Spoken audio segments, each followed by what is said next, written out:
There are moments, aren't there, when a woman simply freezes, when the vibrant hum of life around her softens, then fades.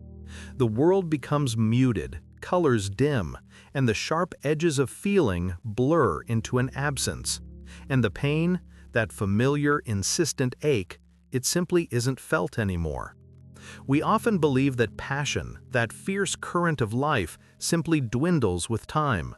But sometimes it is not time that diminishes us, but our own weary spirit, retreating, abandoning itself to protect itself. This is not weakness, no. It is a profound, almost sacred act of self-preservation.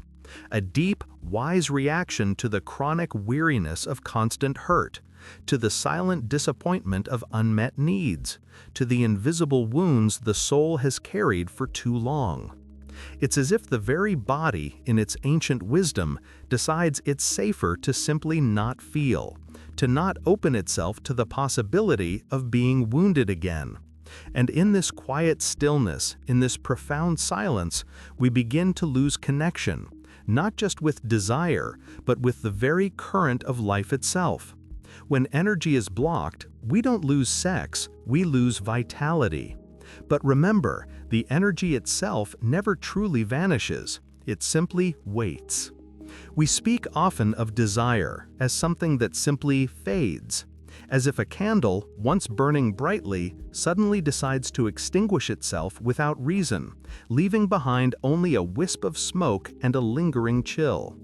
But the truth, my friend, is far more nuanced, far more profound than mere fading. Nothing, truly nothing, vanishes in the vibrant universe of our inner life. Energy does not simply disappear. It transforms, it redirects. And when we begin to feel that quiet chill of numbness, that subtle, almost imperceptible withdrawal of passion, of a certain zest for life itself, it is often a silent yet powerful testament to a deep, inherent wisdom within us, the ancient wisdom of self-preservation. Imagine, for a moment, the vibrant current of life that flows through you, a river alive and ceaseless. This is the very same current that sparks creativity, that fuels authentic connection, that ignites a profound desire for intimacy in all its forms. It is a river, always moving, always seeking its path. But what happens, truly, when formidable obstacles arise in its path? Does the river cease to exist? Does its essence evaporate into thin air? No, it finds new channels. It builds natural dams, sometimes with slow, deliberate force, sometimes with sudden, urgent redirection. It diverts its course, perhaps pooling in quiet, unseen places, deep beneath the surface, or eroding entirely new pathways through the landscape of the soul. But always, always, it continues to flow. It continues to be. This is precisely what happens with the energy of our desire, with the sacred current that animates our very being. When the soul has known deep hurt, when the heart has been repeatedly bruised, when the spirit has been met with coldness or misunderstanding, or worse, with outright contempt, it learns, instinctively, to protect itself. It constructs a shield, a vast, intricate inner architecture designed not out of malice, but out of a profound, primal, and utterly necessary need to survive, to keep its tender, vulnerable essence safe from further harm. This shield, initially a protector, becomes a container, and eventually, if left unexamined, a quiet, isolating prison. And what are these formidable architects of protection? They are often the unspoken, the unacknowledged, the deeply buried parts of our experience. Fear, for instance. A pervasive, sometimes insidious fear of vulnerability, of being truly seen. A fear of rejection, stark and painful. A fear of pain revisited, of old wounds being torn open anew, fresh and raw. Perhaps a past betrayal, a moment of deep disappointment, has etched itself into the very fabric of your being, whispering persistent warnings each time intimacy beckons, each time the heart dares to open. So the energy that might have flowed outwards, in trust, in openness, in joyous abandon, now turns profoundly inwards. It becomes consumed, meticulously fortifying the walls around your innermost self. It's a quiet vigil, a constant watch, an internal sentry, consuming vast, often unseen, amounts of that precious life force. The energy isn't truly gone, it's on guard. It's standing sentinel, tirelessly, relentlessly.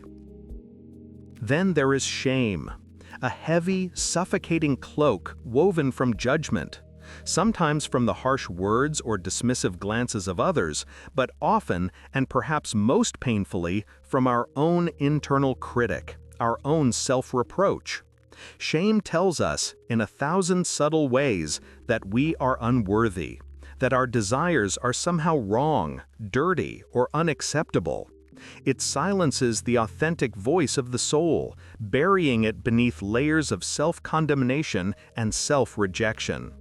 How can desire, so inherently expressive, so utterly vulnerable, so deeply connected to our innate worth, possibly thrive under such a crushing burden? It cannot. It simply cannot. So the energy, rather than expressing itself freely, expansively, becomes trapped, compressed, pushing silently against the inner walls of the body, creating a subtle yet constant tension. It yearns, desperately, for release, for expression, but shame holds it captive, making every natural impulse, every tender longing feel like a transgression, a secret sin. Guilt, too, can bind us in unseen chains.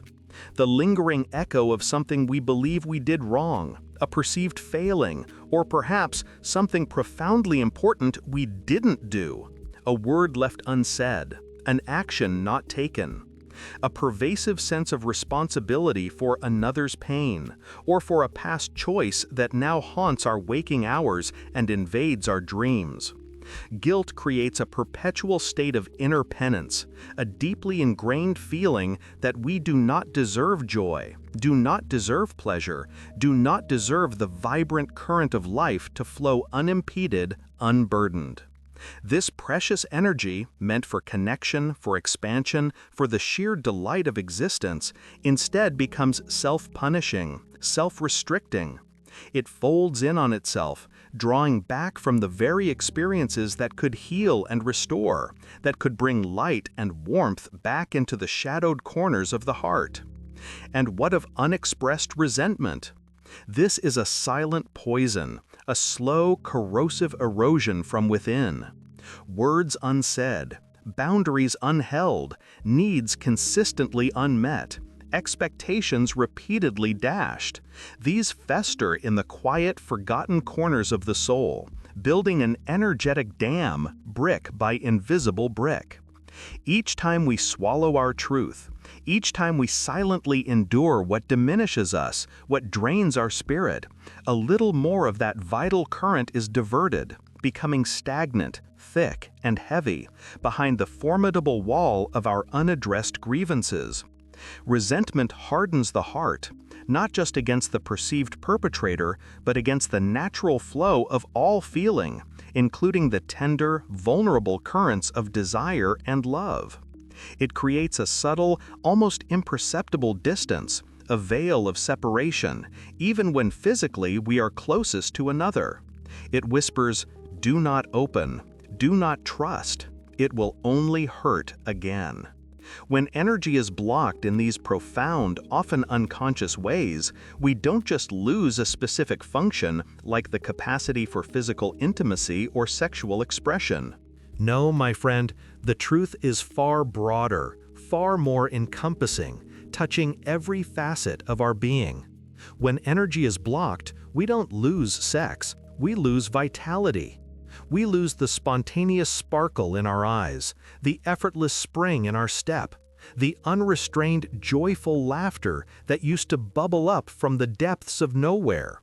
Our general life force, that essential élan vital, diminishes, becoming subdued, muted. The very current that fuels our passion, our intimate longings, is the same indivisible current that ignites our creativity, inspires our greatest ideas, and fuels our sheer, unadulterated joy in simply being alive. It is all one energy. Think for a moment of an artist whose vibrant wellspring of inspiration seems to suddenly dry up, leaving them staring blankly at a canvas. Or a musician who can no longer hear the clear, resonant melody within, finding only discord. This is often not a failure of talent, not a lack of innate gift, but a direct consequence of a life force that has been profoundly diverted, entangled in the intricate defensive web of self-protection. The ability to innovate, to dream new dreams, to bring entirely new things into being, whether they are works of art, solutions to complex problems, or simply a fresh perspective on life. These are all deeply, irrevocably connected to the same wellspring of primal, sensual energy that expresses itself in one of its myriad forms as desire. When that wellspring is constrained, when its natural flow is impeded, the entire landscape of our inner world becomes parched, barren, a shadow of its former richness. And with this, we lose the profound ability to feel the fullness of being. The vibrant hues of life, once so vivid and captivating, seem to dim, becoming muted pastels. The rich textures of existence soften, becoming indistinct, blurred. The flavors of experience, once so potent and memorable, become bland, unremarkable. We may go through the motions, fulfill our duties, maintain our routines with outward competence, but there's a quiet, persistent ache within, a subtle sense of something profoundly missing, a longing for a richness, a depth, a vibrancy that feels just beyond our grasp. The world itself can begin to feel distant, observed as if through a thick, distorting veil of detachment. We are present, yet not truly there. The body, our faithful, intelligent vessel, sensing these threats, these unresolved pains, these cumulative burdens, creates its shield. This shield, initially a wise protector, a vigilant guardian against further harm, over time becomes something else entirely, a prison. It locks away not only. Perhaps you felt it, that quiet withdrawal, that sense of something vital dimming, as if a deep river inside you had begun to dry, or worse, to freeze. We mistake this for an ending, a loss. But energy, like a river, never truly disappears. It only changes its course. It flows differently. And when energy is blocked, we don't lose sex alone. We lose vitality itself. This isn't merely about physical desire. No, it is the very current of life itself, the pulse that moves the world, the force that creates, heals, renews. Look closer. Can you see it? It's the sparkle in the eyes of a child discovering something new. It's the depth of breath a lover takes just before connection. It's the quiet whisper of intuition guiding you home. Between a man and a woman flows not just passion, but life itself. It is a sacred current connecting us to our deepest inner wisdom, to our boundless creative potential, to the very essence of being. When a woman breathes deeply, life breathes with her. Her awareness becomes a mirror for the universe. Her presence, a living prayer. And desire? It is not merely the body calling out for release. No. Desire is the language through which the soul speaks.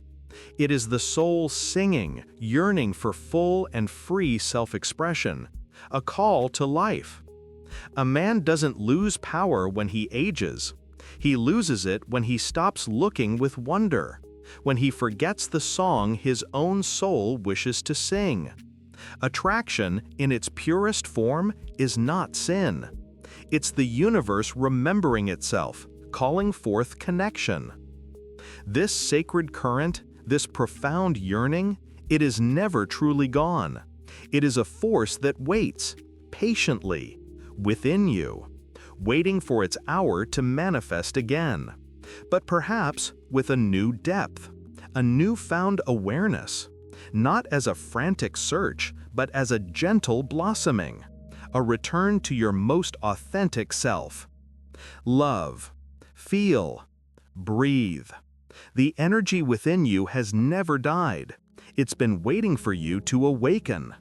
Perhaps you felt it, a quiet fading, a retreat from the vibrant current of life. Not a choice, perhaps, but a slow, tender yielding, born of weariness, of hurts too deep to bear. And in that stillness, a part of you, perhaps even without your knowing, went numb. This journey, beloved one, is not about mending what is broken. It is about remembering what has always been whole, what has simply been veiled by time, by fear. The path to this remembering is not swift, nor does it demand strenuous effort. It asks only for your gentle, unwavering attention. It begins with a soft, conscious presence, a quiet invitation to your own being. Can you allow yourself to feel again? Even if, at first, it is merely a whisper, a faint tingle, a nascent warmth in your fingertips, a breath held a moment longer. Breathe, deeply, slowly. Let your breath become a gentle current, awakening the forgotten spaces within your body. When a woman breathes deeply, life breathes with her.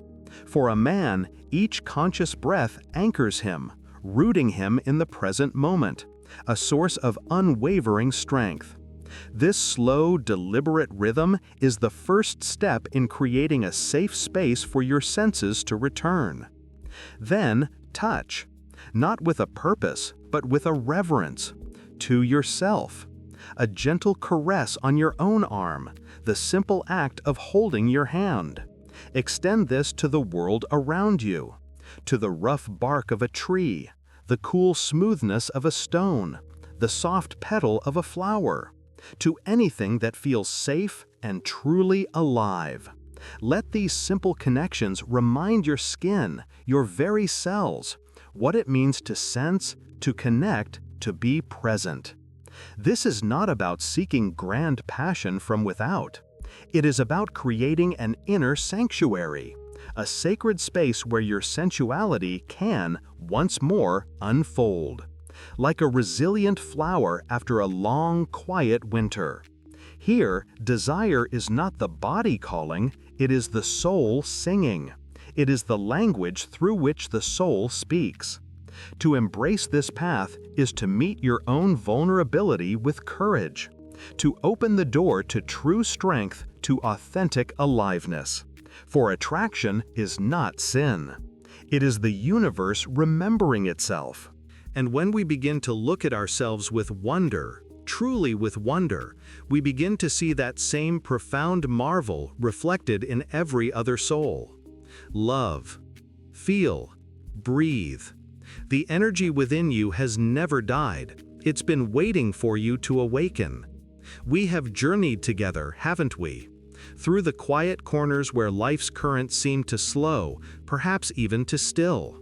We've touched upon the weariness that sometimes asks us to build walls, to numb ourselves against the exquisite pain of living deeply, of feeling too much.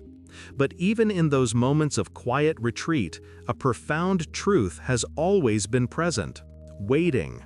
It is the truth of an eternal flame, an unquenchable spark that resides within each of us. Remember this. Between a man and a woman flows not just passion, not just a momentary spark of physical attraction, but life itself. A current so ancient, so potent, that it shapes worlds and breathes being into existence. This energy, this sacred life force, courses through every cell, every thought, every quiet longing that stirs within you. It is the very essence of creation, of healing, of connection. Perhaps you felt a disconnect, a sense that this vibrancy has faded. You might even believe it's gone. But how could something so fundamental, so intrinsically woven into the fabric of your being, simply vanish? It doesn't. When energy is blocked, we don't lose sex, no. We lose vitality. We lose the subtle hum of aliveness that makes mornings bright and evenings rich with meaning. We lose that spontaneous surge of creativity, the deep well of compassion, the simple joy of being present. The numbness you felt, the quiet sadness, the longing, these were not signs of absence, but rather a quiet plea from your deepest self, seeking release, seeking flow. Desire, we've learned, is a deeply misunderstood force. We often cage it, fear it, or reduce it to its most superficial expression. Yet listen to its true voice. Desire is not the body merely calling out for touch. It is the soul singing. It is the profound, intricate language through which the soul speaks, articulating its yearning for connection, for recognition, for the sacred dance of life itself. It whispers of forgotten beauty, of shared vulnerability, of the exquisite joy of merging with another, not just in flesh, but in spirit. To truly hear this song is to understand that it is a call for wholeness, for a return to your most authentic, vibrant self. Think of attraction. How often has it been clouded by judgment, by fear, by societal whispers of what is right or wrong? But what if we were to see it for what it truly is? Attraction is not sin. It's the universe remembering itself. It is the recognition of a kindred vibration, a shared frequency of life force echoing between two souls.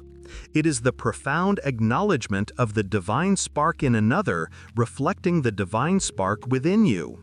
This recognition, this resonance, is a sacred invitation to witness, to appreciate, and perhaps to intertwine.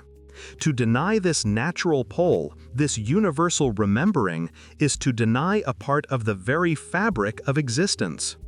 To awaken this energy, this internal current, requires no complex rituals, no arduous training. It begins with the simplest, most profound act: breathing. When a woman breathes deeply, truly deeply, life breathes with her. Her entire being becomes a vessel for this sacred current, expanding, receiving, releasing. And for a man, when he allows himself to fully inhale, to anchor himself in the present moment, he reclaims his inner landscape, his intrinsic power. It is in this conscious breath that the journey back to feeling, to aliveness, truly begins. It is an invitation to listen to the whispers of your body, to the silent language of your heart. We are taught, perhaps, that power diminishes with time, that vitality is a fleeting youth's privilege. But that is a misconception. A man doesn't lose power when he ages. He loses it when he stops looking with wonder, when he ceases to see the miracle in the mundane, the sacred in the everyday, the profound in a simple touch or a shared glance. The same is true for a woman. Her power, her exquisite grace, deepens with every lived experience, every tear shed, every joy embraced. It is in the opening of the heart, in the willingness to remain curious, to remain vulnerable, that our deepest strength resides. It is in this gaze of wonder that the flame is rekindled. The fear that once drove us to numbness, to self-protection, was born of a gentle heart that simply wished to avoid further hurt. But what if that hurt was merely a misunderstanding, a misdirection of an energy that longs to flow? When we stop fearing our own inherent power, when we cease to shrink from the intensity of our emotions, be they joy or sorrow, desire or grief, life begins to flow freely. The blockages dissolve, Not through force, but through gentle acceptance, through the courageous act of allowing. This flow brings with it not chaos, but a profound sense of peace, a deep, unwavering warmth that radiates from within, an inner aliveness that transforms every moment. This isn't about chasing fleeting sensations. It's about reclaiming your inherent birthright, the right to feel deeply, to connect authentically, to live fully. It's about remembering that the wellspring of life within you has never run dry. It simply awaits your conscious return, your gentle invitation to flow once more. So lean into this quiet understanding. Allow yourself to remember, to feel the subtle stirrings, the gentle hum of life within your own sacred vessel. Give yourself permission to breathe it all in. Love, feel, breathe. The energy within you has never died. It's been waiting for you to awaken.